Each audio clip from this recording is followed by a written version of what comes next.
Hello everyone, and welcome back to our channel. Today, we're embarking on a fascinating journey into the life of one of the most enigmatic figures in espionage history, Mata Hari.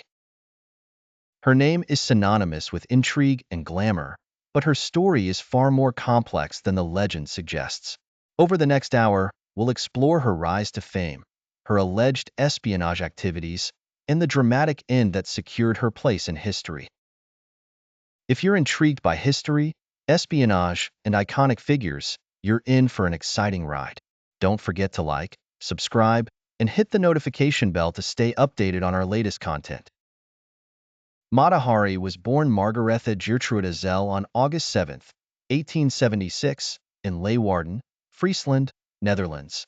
Her father, Adam Zelle, was a hat merchant, and her mother, Antje Zelle, came from a farming family. Margaretha's early life was marked by financial instability and familial challenges. Her parents' marriage was tumultuous, and they eventually separated when Margaretha was just a child. Growing up in a small, conservative town, Margaretha was a bright and ambitious young woman.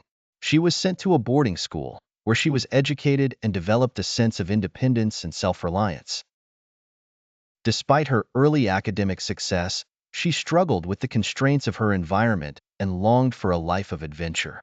In 1895, at the age of 18, Margaretha married Rudolf MacLeod, a Dutch colonial officer stationed in the Dutch East Indies, now Indonesia.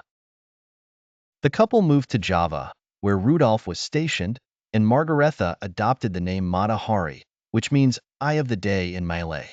Her marriage, however, was troubled from the start. Rudolf was reportedly abusive, and their relationship deteriorated over time.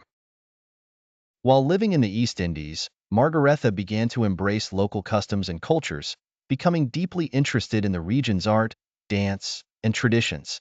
She performed traditional dances and adopted the persona of a Javanese princess, which would later play a crucial role in her career as a performer. In 1902, after separating from Rudolf and returning to Europe with her children, Mata Hari moved to Paris. The city was a vibrant center of culture and the arts, and Mata Hari sought to reinvent herself.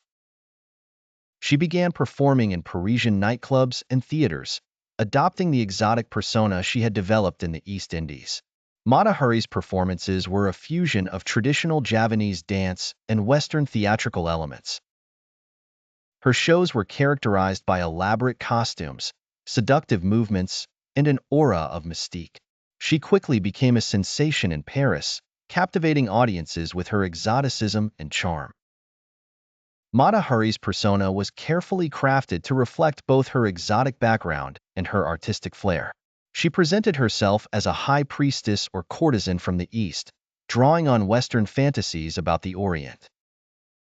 Her performances were designed to evoke both sensuality and spirituality, and she became a symbol of both allure and mystery.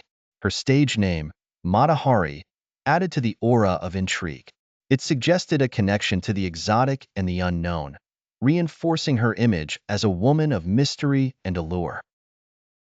As she gained fame, she was frequently featured in newspapers and magazines, further cementing her place in the public imagination. World War I began in 1914, bringing unprecedented changes to Europe.